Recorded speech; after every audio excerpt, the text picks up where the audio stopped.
Hello, Israel Collective family. It is so good to see so many of you after taking a little break this summer. What's up, Israel Collective? What's good, IC? Hey, IC fam. This is Israel Collective. My summer was very busy, very crazy. I started the summer by going to Poland with a group of high school administrators to learn about the Holocaust, to supplement their education on Israel and the Jewish community and their efforts to implement Holocaust education in their schools. And, I'll talk a bit about that trip today, but I'm honestly still processing it. It was such an incredible, powerful experience. And then in July, we had the Christians United for Israel Summit. What a powerful experience. It was also so special for so many of the Israel Collective family to join us at the Christians United for Israel Summit. We had a number of content creators, leaders with platforms mostly from the Christian community, from all different backgrounds, fashion content, mommy bloggers, travel bloggers, activists, political leaders, etc. And then we had a number of Jewish content creators, and it was so special to see these, different groups of influencers, different groups of content creators, really mixing with each other, making content together. And then the last night we had a little mixer dinner together, and it was just so special. Incredibly powerful. And the Christians United for Israel Summit on a whole, we had thousands of Christians from all different backgrounds, from all different denominations, from different ethnicities and races and languages. And it was so beautiful to see this unity of the body of Christ for this cause, and also unity with our Jewish brothers and sisters. We had a large audience of Jewish people this year, and just to see this unity and this display of brotherhood at a time where our world feels so chaotic, at a time where our world feels incredibly divided, it was very, very powerful. And that brings me to what I want to talk to you all about today, the need for proud friends. The Jewish community needs proud friends right now, like this generation has never seen before. I always like to just add that, like this generation has never seen before, because, sometimes people say, the Jewish community needs support now more than ever. And the Jewish community has experienced so much. I'm always like, more than ever? More than ever?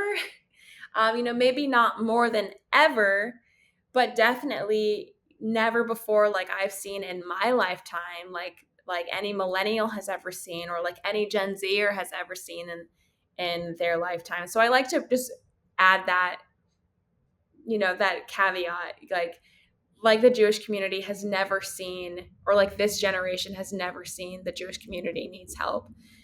But I want to talk about that today. I want to talk to you about the need for proud friends. You see, I came across some statistics from an organization called the American Jewish Committee. They put together a survey every year where they survey the Jewish community and they ask about how they're feeling about certain issues. And their results this year really astounded me. 93% of American Jews say antisemitism is a problem. 78% of American Jews feel less safe in America because of October 7th. 46% of American Jews avoided or changed their behavior out of fear for anti-Semitism. 46%, that's almost half. Think about that. Almost half of American Jews have changed their behavior or avoided their behavior out of safety. The statistics are even more alarming for college students. This survey by Hillel International and the Anti-Defamation League says 73% of Jewish students experienced or witnessed anti-Semitism in this previous academic year, in the 2023-2024 academic year. That's 73%. 42.5% of Jewish students think anti-Jewish prejudice is a problem. Only 38.6% of Jewish students feel comfortable with other people knowing that they are Jewish. Think about that. Less than half of American Jewish college students feel comfortable with other people knowing that they are Jewish. Can you imagine if we were talking about Christians? Can you imagine if if less than half of American Christian college students felt comfortable with other people knowing that they were Christians for safety reasons? It's baffling. Is this America? America is supposed to be this thriving land of promise and this thriving land of religious freedom. And the fact that our religious minorities, a population that is 2.4% of the United States population, feels this way, it's very sad. It's very scary. So we know that the Jewish community is feeling anti-Semitism. We know that they are experiencing it, but what even is anti-Semitism? Well, an organization called the International Holocaust Remembrance Alliance, they brought together a group of scholars and experts in Jewish history, in Jewish identity, in Judaism, and in Holocaust studies and Holocaust history. And this group of experts put together a definition and a list of examples to apply the definition to give us a better understanding of ways that the Jewish community experiences anti Semitism in modern times. And the definition, it's kind of vague and it's kind of like this definition is non-legally binding, and they're very clear about that, but the definition is kind of like legalese, and that's why they gave us the examples. So the definition says anti-Semitism is a certain perception of Jews which may be expressed as hatred towards Jews. Rhetorical and physical manifestations of anti-Semitism are directed toward Jewish or non-Jewish individuals and or their property, towards Jewish community institutions and religious facilities. Okay, so you kind of get the basic idea, but like I told you, it's kind of legalese. So we're going to go over the examples that they give us to help give us a better understanding of what even is anti-Semitism and how does the Jewish community even experience it. So they give several definitions, and we're just going to go through them together. So, calling for, aiding, or justifying the killing or harming of Jews in the name of radical ideology or an extremist view of religion. Okay, fair enough. If you call for or aid or justify the killing of Jews, that should be anti Semitic. Well, sometimes people actually justify the killing of Jews and they think it gives them a free pass. Like, almost like if someone is trying to put a Jewish death in context, like that's anti Semitic. You wouldn't want to justify anyone else's death, would you? Like, it's wrong. So keep in mind, calling for, aiding, or justifying the killing or harming of Jews in the name of a radical ideology or an extremist view of religion, that is anti Semitic. So, for example, after Israel was attacked on October 7th, there were people who said, well, Hamas didn't attack Israel in a vacuum. Oh, it's really sad that those people were killed on October 7th by Hamas, but that attack didn't happen in a vacuum. That is justifying the killing of Jews. That is wrong. That is anti-Semitic. Making allegations about Jews and Jewish power, such as a myth about world Jewish conspiracy or a cabal of Jews controlling the media, economy, government, or other societal institutions. Now, this might surprise people because you might have heard that calling Jews, rich, saying that they control the media, saying that they control the banks, saying that they control other societal institutions, some people think that that's a form of flattery, and they think, oh, I'm not trying to be anti-Semitic, and they might claim there are a lot of Jews working in banking and working in Hollywood and working in media, et cetera, and that Jews have all the money and they're rich. Well, if you're trying to say, if you're trying to observe Jewish representation in these professions, okay, you can observe Jewish representation in any profession, but I also want you to know that you are trafficking in a stereotype about Jewish people that has been used to cause the Jewish community a lot of harm and has actually been the motivation for targeting the Jewish community throughout history. And do you want to be a part of causing the Jewish community harm? Do you want to be a part of pushing a lie about the Jewish community that has been the motivation for them being targeted with violence throughout history? Do you want that? No. Accusing Jews as a people of being responsible for real or imagined wrongdoing committed by a single Jewish person or group. Okay, this is really sad to me. We as human beings, we tend to understand that our own groups, the groups that we belong to, of course, we're not all the same. Of course, we're all individuals. But when we're talking about other people and other groups that we don't belong to, we tend to generalize them. We tend to consider that they're all the same. That's wrong. That's wrong. That's prejudice. That's discrimination. That's bigotry. So, for example, if someone was to come to me and say, Destiny, I don't want to be a Christian, or Destiny, I don't want to go to church because I met one Christian who went to church who treated me wrong, or I went to one church and they weren't nice to me, one church where I saw something wrong happen, I would automatically say, well, that wasn't all Christians, or that wasn't every single church. I'd say, give us another chance. Not everyone is that one person. Not every Christian is that one person who hurt you. Okay, it's the same thing for other groups. It doesn't matter if they're Jewish. It doesn't matter if they're a Muslim. It doesn't matter if they're, any other Christian or any other organization. Holding one person holding one collective group responsible for the actions or wrongdoing of one person is prejudice, and that is wrong. And when you're holding the Jewish community responsible for the wrongdoing of one Jewish person, that is anti-Semitism, and that is wrong. Denying the fact, scope, or intentionality of the genocide of the Jewish people in the Holocaust.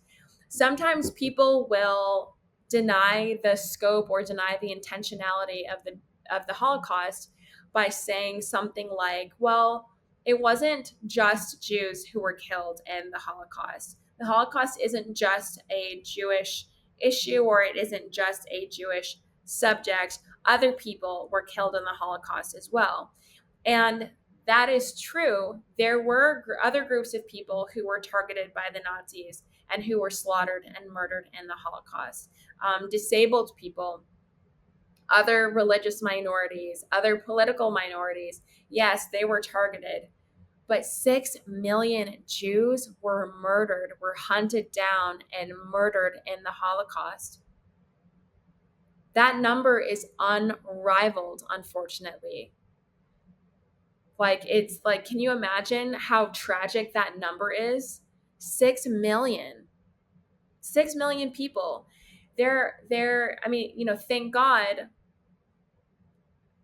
that there weren't, other groups of people who also 6 million of them perished in the Holocaust. But that number is so unrivaled.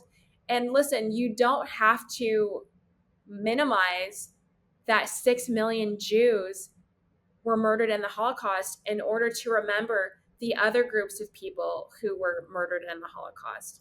Okay? So if you want to deny the intentionality that Jews were a prime target of Nazis in the Holocaust, denying that intentionality is anti-Semitic.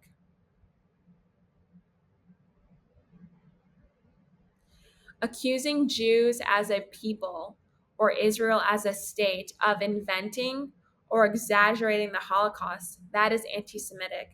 Sometimes people will say that Israel or Jewish people weaponize the Holocaust. That's their word of choice, that they weaponize the Holocaust and they use it for personal gain, that they have benefited from the Holocaust, that Israel wouldn't be a country without the Holocaust. And so they weaponize the Holocaust.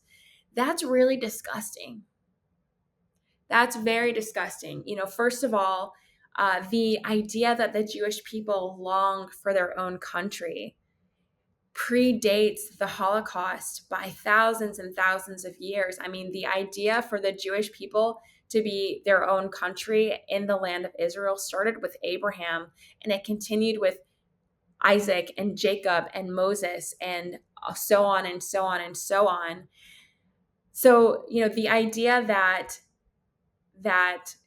Israel, that the Jewish people were wanting their own state just because of the Holocaust, or that they achieved their own state just because of the Holocaust, it's just not true. But also, it's really gross to accuse a people group of that. I mean, can you imagine if someone were to say to me as a Black person that I weaponize slavery for personal gain? I haven't gained anything from slavery. I haven't gained anything from my ancestors being slaves. It would be really disgusting for someone to accuse me of that. Okay, similarly, it's really disgusting to accuse the Jews of weaponizing the Holocaust. Accusing Jewish citizens of being more loyal to Israel than to the interests of their own nations, that's anti-Semitic.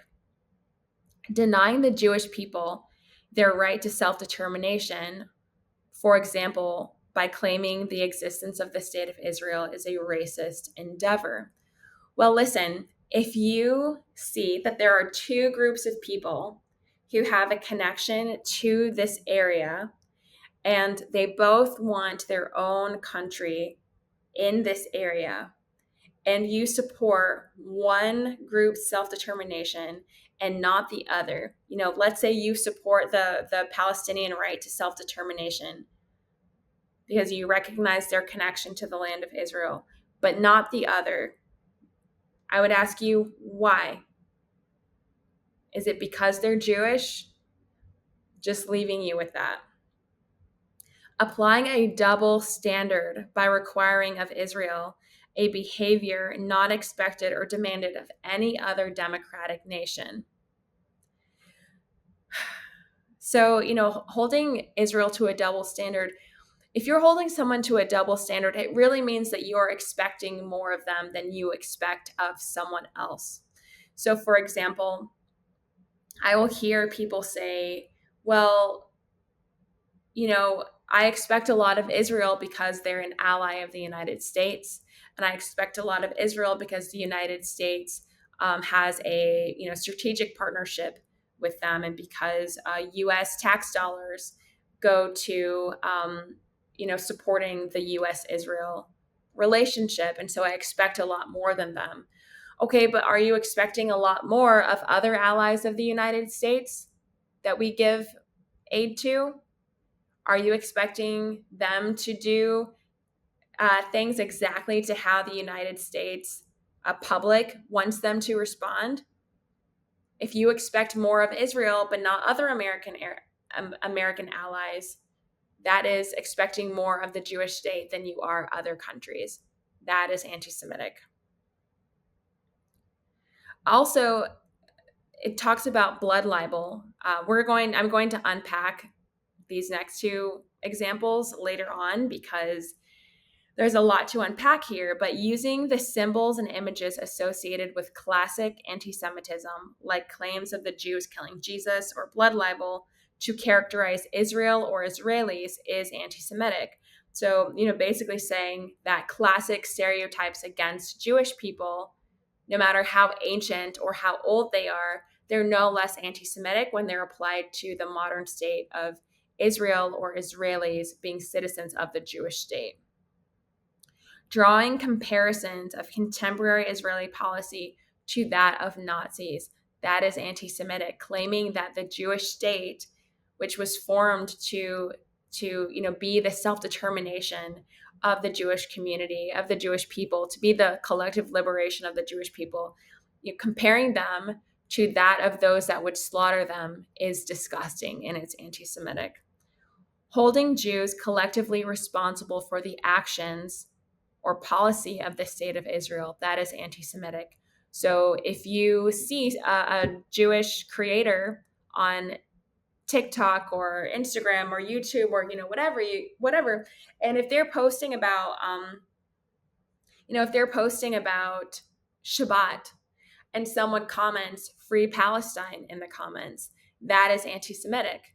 You're talking about the Israel-Palestine conflict and talking about Israeli policy on a Jewish person who's just posting about, being Jewish. That is holding a Jewish person responsible for an Israeli policy. It's anti-Semitic. So what is blood libel? We talked about, one of the examples talks about using classic anti-Semitism to describe Israel or Israelis as being anti-Semitic. But what is this classic anti-Semitism? Well, blood libel is something the Jewish community is very familiar with, because something I've noticed, the Jewish community does a really good job of teaching their generation to generation the stories of their survival.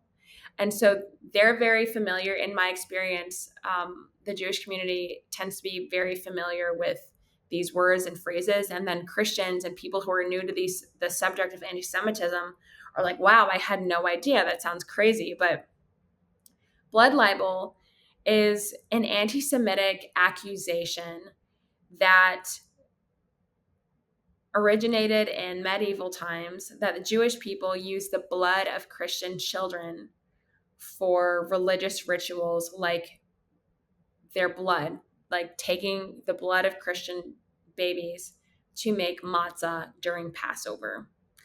So this allegation, this myth, really sought to isolate the Jewish community and encourage violence toward them by portraying the Jewish community as inhumane and portraying them as especially violent to the weakest, to especially violent to the weakest members of society of other groups. Now, in 2024, someone might not say Jews kill Christian babies and drink their blood, right? In 2024, that would sound crazy. But someone might say that Israel harvests Palestinian organs, or someone might say that Israel bombs hospitals in the Gaza Strip, or someone might say Israel bombs buildings full of women and children. That is blood libel. That is blood libel. It's wrong. And I can unpack why it's problematic to say or to claim that Israel bombed a hospital, or etc. I'll get to that. But I just want to make the point that blood libel, it might not always sound crazy like these accusations in medieval times. I also want to talk about the allegation that the Jews killed Jesus. Well, first of all, I want you to know that there is no the Jews, right? I mean, think about it. Does such a thing as the Christians exist? Like, does every Christian who's ever lived, who is alive on the planet right now, do we all go to the same church?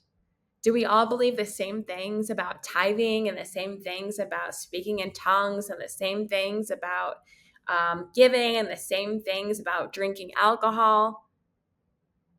We're the Christians, right?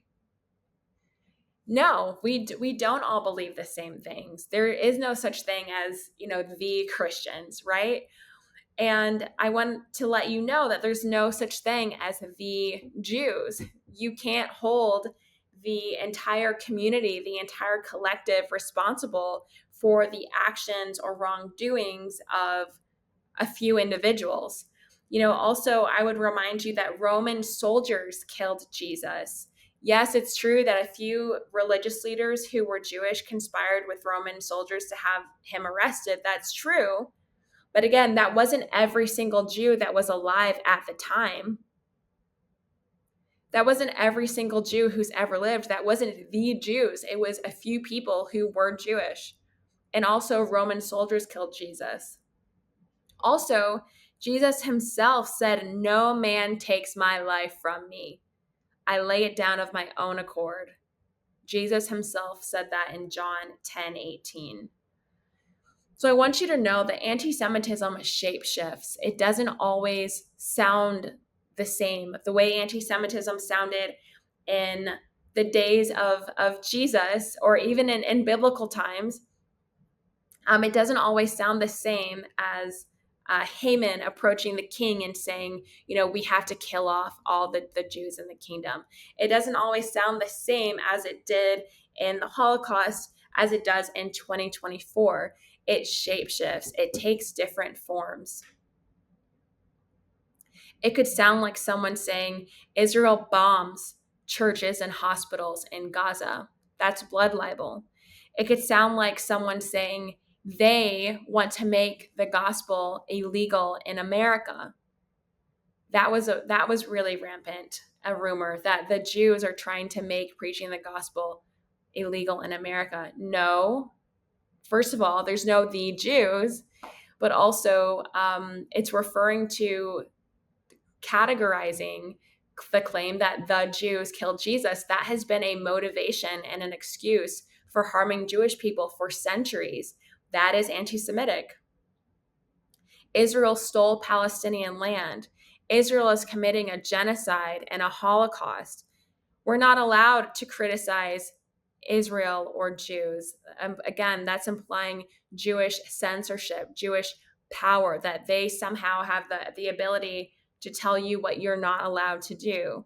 Someone might say, I'm anti-Zionist. I'm not anti-Semitic. Well, if you are denying the Jewish people their right to self-determination, that is anti-Semitic. And Zionism is the self-determination movement of the Jewish people. If you are anti-Zionism, you are anti-Jewish. That's anti-Semitic. It might sound like someone saying the United States only supports Israel because of the wealthy Israel lobby in America. That's anti-Semitic, applying that or insinuating that the Jewish people have a cabal, that they are pulling the strings, that they are controlling money, and that they're bribing the US government with money. That's anti-Semitic. Israel indiscriminately kills women and children. Israel harvests Palestinian organs. The media is biased towards Israel. First of all, that's not even true. But again, implying Jewish power, implying Jewish control. With all of these things, college campuses, we're seeing this last semester, we saw campus protests where people were chanting, "Kill another soldier now. Al-Qassam, you make us proud." Where they're chanting, "We are all Hamas. Long live Hamas." They're openly identifying with terrorist organizations and radical ideologies, saying there is only one solution: intifada revolution. With all of this, the Jewish community is feeling incredibly alone in the United States right now, like they've never felt before. The United States of America is supposed to be a safe haven for religious minorities. It's supposed to be a place where people can worship freely and be safe in their religions. The Jewish community feels so alone, but you can be a proud friend of Israel. You can be a proud friend of the Jewish community. How?